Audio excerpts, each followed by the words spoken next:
Yo, what's up guys? It's Noah here, and in today's video, going to be breaking down the NBA slate on Draftkings for Tuesday, May the 2nd.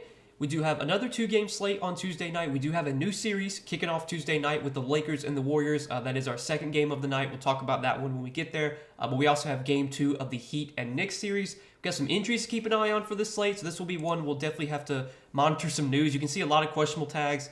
I don't think like LeBron's injury or AD's, their tags are really notable, but definitely Jimmy Butler. We saw him get injured in their last game, suffered that ankle injury. We'll have to see if he plays today. Jalen Brunson also listed as questionable, and then Julius Randle did not play in their last game. He is questionable for today as well. So going to be some news to monitor throughout the day, but we'll keep an eye on things. Still going to go game by game though, guys. Give you kind of an early preview of this two-game slate, what I do like, taking a first look on Monday night when I'm recording this video. But as always, before we do get started with the breakdown, if you guys do enjoy these DFS videos and if they do help you out, make sure you hit that like button down below. Make sure you hit that subscribe button if you have not yet. And if you guys are new to the channel, if you have never checked out PrizePicks before, PrizePicks is the sponsor of this video. You guys can actually sign up for PrizePicks and use my promo code Noah. When you sign up, you will get your first deposit matched up to $100 when you do sign up with my promo code. And for those of you that have never heard about PrizePicks, they are a player prop site. Really simple, really easy to use. You're just taking more or less on a player's projection. It's as simple as that. You can see some of the props that they already have posted for Tuesday's game, some of the fantasy score props they have available. They also have traditional like points props. They have rebounds, assists, PRA, ton of different categories. PrizePicks also added some new categories earlier on Monday. They added like field goals made in the first 6 minutes, like a bunch of new stuff that I'm sure they'll have available later on Tuesday afternoon. So if you guys want to check out all the props that PrizePicks has available, if you want to make some entries yourself, again, when you sign up for PrizePicks, just make sure to use that promo code Noah, and you will get your first deposit matched up to $100. But let's go ahead and talk through this slate for Tuesday, this two-gamer, and we'll start off with the first game of the night, the Heat and the Knicks. So we'll start off on the Knicks side, and for the Knicks today, obviously some big injuries to monitor here with both Jalen Brunson and Julius Randle being listed as questionable for this game. Randle, I think, is the bigger one to keep an eye on just because he did not play last game. So we'll have to monitor that. Brunson did play last game, played pretty full minutes, 40 minutes. Doesn't seem like this injury that he suffered is going to be like too worrisome. Like I would expect Brunson to play here. He's questionable with a sore ankle. I think he's probably gives it a go, and I would assume Randle probably has a good chance to play as well. So I'm going into this slate assuming that Brunson and Randle both play. We'll talk about things like if they're out and stuff, but looking at the Knicks, assuming they're fully healthy, Brunson's coming in at 8,400. Obviously, Brunson the last few games has benefited without Julius Randle. The price tag has started to creep up. If Randle is back, I'm not super interested in Brunson at this price tag, and I don't think it's because like I expect him to have a bad game or anything. I just feel like for his price, he would definitely be a little bit overpriced, with Randle being back. But we've seen a huge role for Brunson lately. We've seen huge minutes for him, 40-plus minutes in 3 straight games now. He's going to play probably 40-plus minutes if this game stays competitive. Brunson's fine, but I'm not super interested in him if Randle's back. If Randle is back, I like him quite a bit at 6,900. He was 6,900 the last slate he played, that game against Cleveland, and he was actually on pace to do really well that game, but then he got injured. I can't remember when he got injured. I think it was like towards the end of the second quarter. But Randle, looked good in that game before he did suffer that injury. We don't really know how he's going to look today. Obviously during that series against Cleveland, he was not great at all. He did have a really good game 1, but after game 1, like he just wasn't very productive. I'd assume if Randle's playing that he's going to probably get full minutes here. I'd assume at least like 32, 33, 34 minutes, and I think there's definitely upside for more if he's playing well. And I mean, 6,900, like this is just a really, really cheap price tag for Randle. This is a price tag that he should easily be able to outperform when he is playing full minutes. So if Randle's good to go today, I really like him at 6,900. He's probably my favorite play on the Knicks. And then RJ Barrett and Josh Hart, I think both are playable options as well. Barrett's been playing a lot better lately, been much more productive. The minutes have also been really good for Barrett. I think he would definitely take a hit if Randle comes back. So if Randle comes back, I'm not like in love with Barrett, but I still think he would be playable. I think he would be someone you could consider. And then Josh Hart, going to continue to start. Even with Quentin Grimes back last game, they still started Josh Hart. Hart has been playing crazy minutes, 43 minutes last game, 47 minutes the game before that. There's a good chance he plays like 43, 44, 45 minutes here if this game is competitive. And Josh Hart, he's not a super high upside player, but he is one of these guys that can just do everything when he's out there. He can give you some points, he'll give you some rebounds, he'll get some assists as well. He can get defensive stats too. Just with how many minutes he's playing right now, I think at 5,900, Hart does look like a pretty good play at this price tag. And then Mitchell Robinson had a really good game in game 1 of the series. You really saw a game, especially on the boards, had 14 rebounds. He's really been dominating on the glass lately.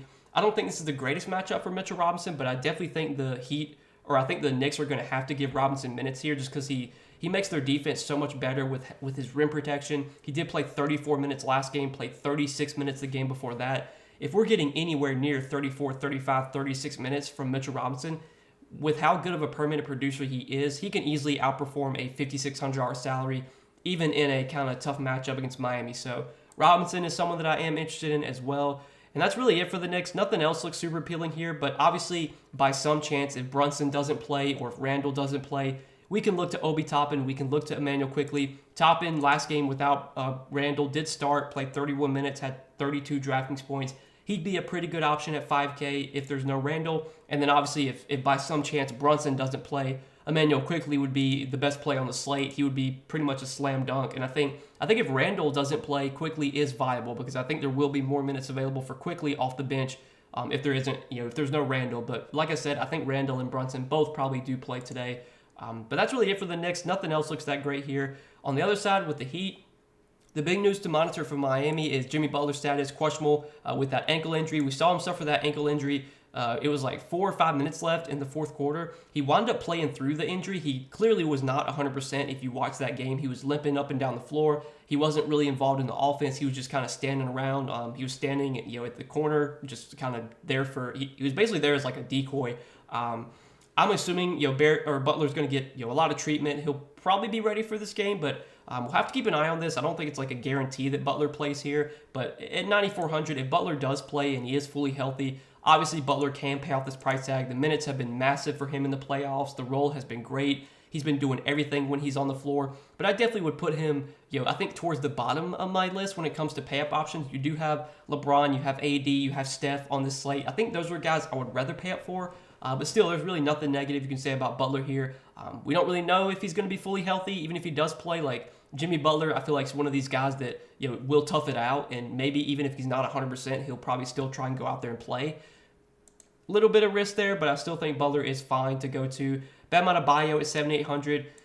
I don't love Bam Adebayo here. I mean, he's going to play a ton of minutes, but this matchup is really tough. The Knicks are a really good defensive team. They're really good defensively against centers. They've been one of the toughest matchups for centers this season. The price tag on Bam also did go up to 7,800, so it's not like we're really getting much of a discount on him anymore.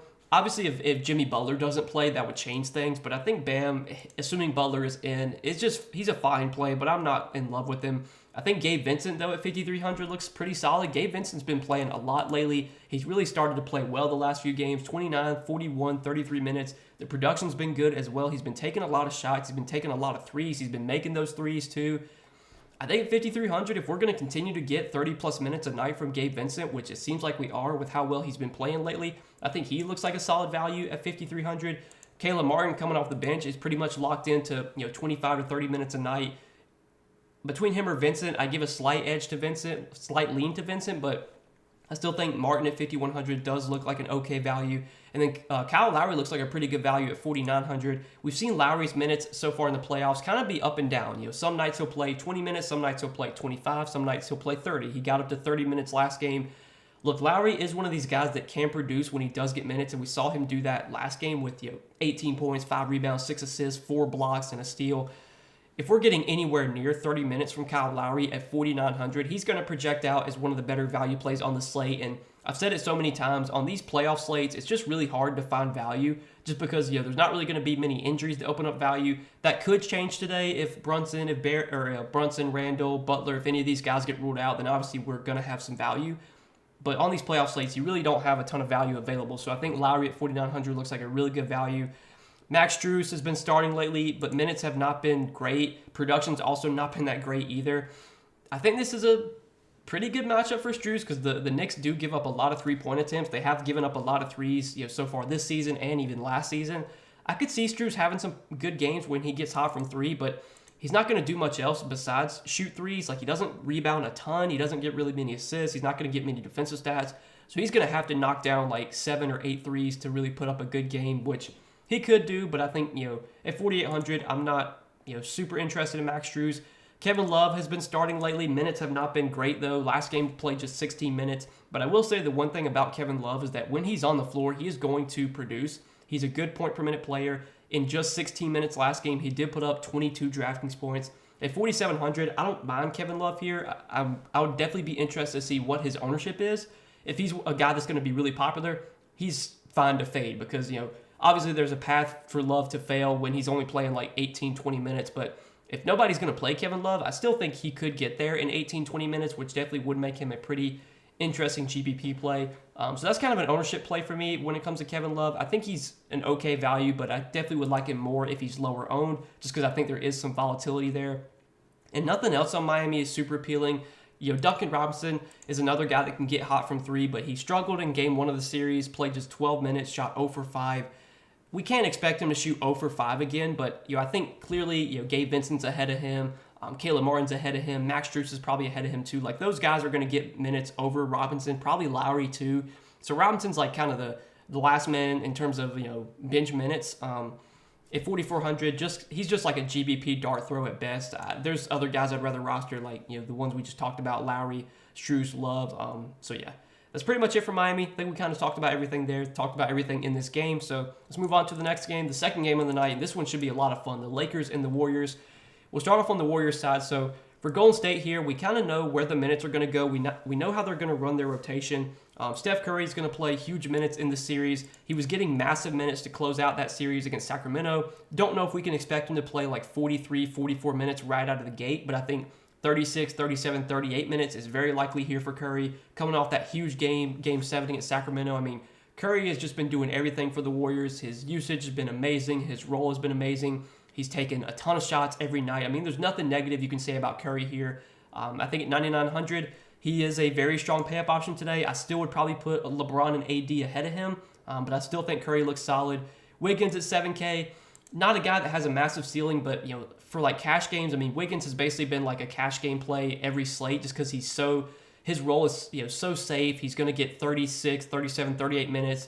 He's going to produce when he's out there. He's not going to go out there and put up like 55 DraftKings points, but he'll give you 40 DK points, which at his salary is pretty solid. So I think Wiggins at 7K looks fine. I think Klay Thompson at 6,800 looks solid as well. Obviously, Klay does have a big ceiling when he gets hot from three. We've also seen kind of some floor games lately from Klay, some poor shooting games. In this series against the Lakers, I think this is a spot that Klay can have some success. Playing at home, I think, helps here as well. I know Klay's been better at home this season. At 6,800, no issues going to Klay. And then Kevon Looney, we saw him be like a really big part of their rotation in the Sacramento series. I'm assuming he's going to play big minutes in this series as well. They're going to need his size out there against Anthony Davis. And Looney, I mean, just with how he can dominate on the boards, I mean, the dude's grabbed 20 rebounds in 3 out of his last 5 games. He's not really been scoring a ton, but he's still been putting up big fantasy games because of how he can rebound. He's been getting a lot of assists. He can always get some defensive stats too. Going up against Anthony Davis, I don't think this is a spot where we should really expect Looney to dominate on the glass like he did against Sacramento, but the guy does produce when he's out there. The minutes have been really good lately. The price tag has started to creep up now. He's 6,700, which does feel right. I wouldn't say Looney's a priority on this slate, but I still think he looks like a solid option at 6,700. And then Draymond, we saw him move back into the starting lineup last game, played 38 minutes. I'm assuming Draymond starts here, and I'm assuming he's going to start this entire series. Draymond, I mean, we know what we're going to get from him. He's going to do a little bit of everything. He's not going to, score a ton of points, but he can get you 8, 10 points, 8, 10 rebounds, 7, 8 assists. He can get you a few blocks, a few steals. The minutes should be really good, especially now that he's back in the starting lineup. This series, this should be another series that plays really fast. These are two teams that do like to push the pace, so I think that sets up really well for Draymond. They're going to need his defense out there against LeBron, against AD. So I'm fine with Draymond at 6,500. Really, all the Warriors starters are in play here. I mean, I don't think there's any negatives you can say about any of the Golden State starters. Now, looking at some of the bench guys, this is where it gets a little bit tricky. We saw Jordan Poole, minutes really come down towards the end of that Sacramento series. They just kind of went away from Jordan Poole. Like, he really wasn't playing much.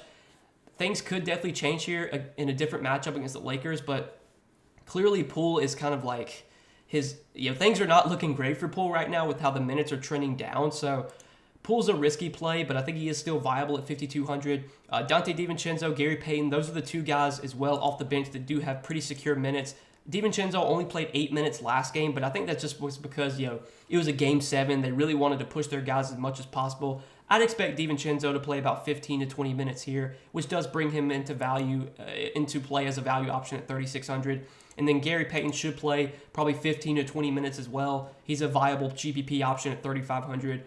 That's really it for Golden State, though. Nobody else off the bench is in play for me, so that'll do it for the Warriors. Let's talk about the Lakers now. And you're looking at the two guys at the top here with LeBron and AD. Look, on a 2-game slate, I think you can say that LeBron and AD are both very strong options. When you would looking at how you would rank them versus the other pay-up options on this slate, it's basically LeBron, AD, Steph, Jimmy Butler, and then there's a little bit of a drop-off to Jalen Brunson. Definitely think these are like the top 4 pay-up options, though. And I would say for me, I think LeBron and AD are my 2 favorite spins on this slate. LeBron, so far in the postseason, he's had some up and down games, and he's had 2 back-to-back bad games against Memphis. I think this is a lot better matchup, though, for him against Golden State. I mean, Golden State, they have some good defenders. Wiggins is a good defender. Draymond's a good defender, but the pace of this game should be really good. These 2 teams like to play fast with that, which I think sets up really well for LeBron. LeBron has done pretty well against the Warriors so far this season in the 2 games they've played. And we just know he's going to play a ton of minutes as long as the game is competitive. You're probably getting like 40 minutes from LeBron. Minutes were a little bit down towards the end of that Memphis series, but that was just because, this game was a blowout. He subbed out early. Last game didn't even play in the 4th quarter. I'd expect about 40 minutes from LeBron here, and at 10-1, I think he's my favorite pay-up option on the slate, but not by much. I think Anthony Davis is right there, neck and neck with him. This matchup against Golden State, I don't love. We did see Golden State do a really good job at limiting Domantas Sabonis. Sabonis didn't really have many good games at all in that series. Obviously, Anthony Davis is a completely different player, and we've seen Anthony Davis be able to dominate at times, but he has kind of struggled in their 2 matchups against Golden State this season.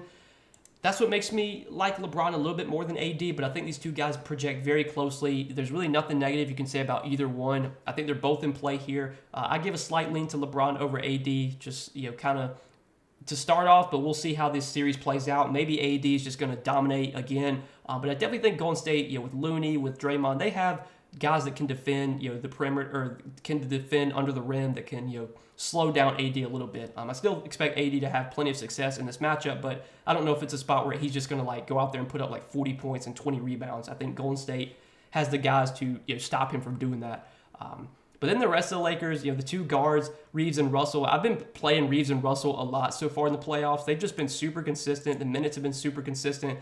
Reeves especially has been really good lately. Been playing close to 40 minutes a night. Last game got subbed out early because of the blowout, but we've seen in competitive games, close to 40 minutes for Reeves here. At 6K, I still think Reeves looks solid as a guard option. I think D'Angelo Russell looks solid as a guard option as well. Russell's played about 30 minutes a night so far in the playoffs. Did get a few extra minutes would have played a few extra minutes last game had the game been competitive. Did get subbed out early in that one, but he's coming off a big game. Game 6 against Memphis, put up 31 points. It was by far his best game in the playoffs. I think Russell at 5,800 in a fast-paced game environment like this against the Warriors, he looks like a pretty good guard play as well. So I like both guards there, Reeves and Russell. And then looking at some of the other Lakers, some of the value guys, Rui Hachimura coming off the bench should probably play decent minutes here. We saw Jared Vanderbilt play a good amount, not a good amount, but he was played a lot for defensive purposes against John Morant, and that could be the same here going up against Steph Curry. They might want Jared Vanderbilt out there to guard Steph for 18, 20 minutes a night. And any minutes that Vanderbilt gets, those are going to be minutes that Rui probably doesn't get. But I think you probably will see about 20 minutes a night for Vanderbilt, probably about 24 for Rui. Where these guys are priced at, 4,500 for Rui, 3,900 for Vanderbilt. In large field GBPs, both these guys are viable. I don't think either one would be priorities for me in a cash game or in a single entry lineup, but Rui's going to play 23, 24, 25 minutes. I think this game against Golden State, does set up this game environment sets up pretty good for Rui here. He wasn't great those final few games against Memphis, but we did see Rui have some big ceiling games early in that series. The shooting was really good. His efficiency was really good. Obviously, he's taken a little bit of a step back, but I still think Rui's fine as a GBP option. I think Jared Vanderbilt's fine. Schroeder probably going to get 15, 20 minutes. Maybe he's the guy that they want out there to guard Steph Curry, so maybe he sees some extended minutes off the bench. He's a viable dart throw at 3,700. But outside of LeBron, AD, and then Reeves and Russell, there's really no priorities from this Lakers team besides those 4 guys. Nothing else looks that great here, so I think that'll do it for that game, and I think that'll do it for this 2-game slate on Tuesday night. Hope you guys enjoyed this video. I appreciate you watching. Make sure you hit that like button down below if you guys did enjoy. Hit that subscribe button if you have not yet. And be sure to go check out PrizePicks. PrizePicks is the sponsor of this video. You guys can sign up for PrizePicks, and you can use my promo code Noah. When you sign up, you will get your first deposit matched up to $100 when you do sign up with my promo code. Be sure to check out PrizePicks if you have not yet. But appreciate you guys watching the video, supporting the content as always. Hope you guys enjoyed. We will see you in the next one.